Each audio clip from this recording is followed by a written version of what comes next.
Assalamualaikum warahmatullahi wabarakatuh. Perkenalkan, nama saya Juli Mulia Hairul Rahman dari kelas TP Ganjil dengan NIM J1B019043. Di sini saya akan mempresentasikan contoh penerapan sistem dalam bidang teknik pertanian, yaitu antara lain mesin perontok padi dan pengupas kacang tanah. Langsung saja, materi pertama yang akan kita bahas yaitu mesin perontok padi, di mana mesin perontok padi atau thresher adalah peralatan yang digunakan dalam proses pasca panen padi untuk merontokkan gabah agar terpisah dari tangkai atau jeraminya. Baiklah, di sebelah kiri kita ada gambar mesin perontok padi, di mana cara kerja mesin ini ialah memukul-mukul tangkai padi atau jerami sampai seluruh bulir gabah rontok. Mesin bertenaga diesel ini umumnya dipakai untuk mencapai tujuan tersebut. Mesin ini biasanya berkapasitas 40 kg dalam setiap jam pemakaian, menggunakan tenaga sebesar 5,5 HP dengan bahan bakarnya yaitu berupa bensin. Keuntungan dalam menggunakan mesin ini yaitu mempercepat proses pasca panen, hasil pemisahan yang bersih dan mulus nyaris tanpa cacat, menghemat tenaga kerja, karena tak perlu lagi melibatkan kerja tangan atau kaki manusia. Kemudian menghemat biaya dan bentuknya praktis. Jadi pemakaian mesin perontok padi untuk pasca panen sangatlah penting, terutama jika memanen dalam jumlah besar. Jangkauan hasil kinerjanya pun sangatlah memuaskan. Mesin ini juga mudah dibersihkan dan sangat jarang mengalami kendala apabila dirawat secara tepat. Spesifikasi dari mesin ini bisa teman-teman lihat. Mesin ini menggunakan tipe ADR MPT 1000, kemudian menggunakan penggerak diesel 6,5 HP, dan untuk bahan bakarnya yaitu menggunakan solar. Untuk materialnya berupa besi milk dan menggunakan kerangka besi UNP. Kemudian untuk kapasitas produksi dari mesin ini yaitu sebesar 1000 sampai dengan 1200 kg per jam. Cara kerja mesin ini. Nah, seperti yang sudah saya jelaskan di awal, untuk cara kerja mesin ini yaitu kita menyiapkan padi yang akan kita proses. Setelah semuanya siap, start engine atau motor, biarkan sebentar tanpa muatan. Periksalah posisi unit keseluruhan mesin, jangan sampai bergerak atau bergeser akibat getaran atau perpindahan tempat.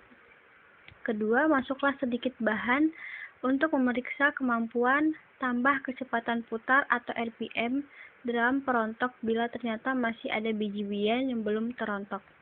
Ketiga, setelah kemampuan mesin siap dioperasikan penuh, masukkan bahan yang akan dirontokkan ke pintu pemasukan secara teratur, sebanyak mungkin tanpa menimbulkan overload. Tumpuklah bahan di meja pemasukan seefektif mungkin.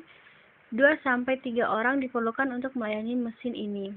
Kurangi pemasukan bahan bila terasa akan terjadi overloading, terutama untuk bahan yang masih belum kering. Apabila mesin macet atau slip karena overloading, matikan engine atau motor, bukalah tutup mesin dan bersihkan bagian dalamnya. Kelima, apabila dirasa posisi meja pengumpan terlalu tinggi, pergunakan alat bantu meja atau kursi untuk tempat berdiri operator pengumpan atau rendahkan posisi dudukan mesin perontok. Kemudian terakhir, untuk mencegah jangan sampai ada benda asing, kayak batu, logam, mur, baut, kawat, dan sebagainya yang dapat terikut masuk ke dalam mesin, dianjurkan agar seluruh bahan yang akan dirontok ditumpuk di dekat samping mesin dan sudah aman dari kontaminasi benda asing. Nah, di sini ada mesin pengupas kacang tanah, di mana mesin pengupas kacang tanah merupakan alat yang sangat dibutuhkan para pelaku industri kuliner, baik yang berskala kecil hingga besar. Sesuai namanya, mesin ini akan membantu untuk mengupas kulit dari kacang secara cepat, dengan fungsi yang lebih efektif. Mesin kupas kacang tanah memberikan kuantitas dalam jumlah banyak tanpa buang-buang waktu. Keuntungan apa saja sih yang bisa kita dapatkan dalam alat ini? Nah, untuk keuntungan dalam menggunakan alat kupas kulit kacang tanah ini yaitu proses mengguliti kacang yang lebih praktis tanpa mengurangi mutu kacang, karena fitur mesin telah dirancang sedemikian rupa untuk menghasilkan kacang yang terbaik. Kemudian, memudahkan Anda untuk mengolah kacang jadi jenis produk lain. Contohnya seperti saat membuat selai yang notabene membutuhkan jenis kacang bertekstur halus. Kemudian untuk kehigienisan kacang akan selalu terjaga sebab tidak ada serat-serat dari kulit yang terbawa ke hasil akhir. Ini akan menggunakan gearbox sebagai unit transmisi daya dan menggunakan ruji-ruji pengupas untuk memberikan tekanan pada kacang tanah, sehingga biji kacang tanah dapat terpisah dari kulit arinya. Kemudian untuk proses mesin pengupas kulit kacang ini memiliki dua metode, yaitu menggunakan tangan dan alat pengupas mekanis. Merupakan dua metode yang umum dilakukan pada proses pengupasan kacang tanah.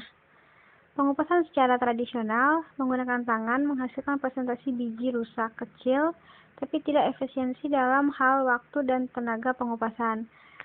Namun, pada prinsipnya secara kerja alat ini sama, yakni polong kacang dimasukkan ke wadah, umumnya berbentuk silinder yang di dalamnya terdapat bentuk penggilas.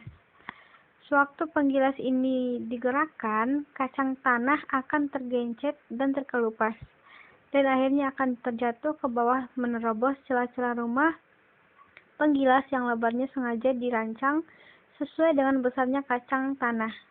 Hasil pengupasan belum terpisah antara kulit dan kacangnya. Pekerjaan pemisah menjadi tugas para pemampi untuk memisahkan biji kacang dan kulitnya. Dan untuk prinsip kerja mesin pengupas kulit kacang tanah, yaitu tahap pertama adalah menyediakan bahan-bahan yang akan digunakan. Hal ini dilakukan untuk mempermudah pekerjaan agar tidak kebingungan mencari bahan dikarenakan belum tersedianya bahan-bahan tersebut. Kedua, membuat kerangka mesin, memotong besi siku untuk kerangka sesuai dengan ukuran yang telah ditentukan. Hal ini juga dilakukan untuk mempermudah proses pengelasan atau penyambungan antara sudut besi siku yang satu dengan yang lain. Ketiga, setelah membuat kerangka, yaitu memasang komponen sesuai keludangan yang telah dibuat. Dan terakhir, alat pemisah kulit ari kacang telah siap digunakan. Sekian presentasi dari saya, lebih dan kurangnya mohon dimaafkan. Wabillahi taufiq wal hidayah. Wassalamualaikum warahmatullahi wabarakatuh.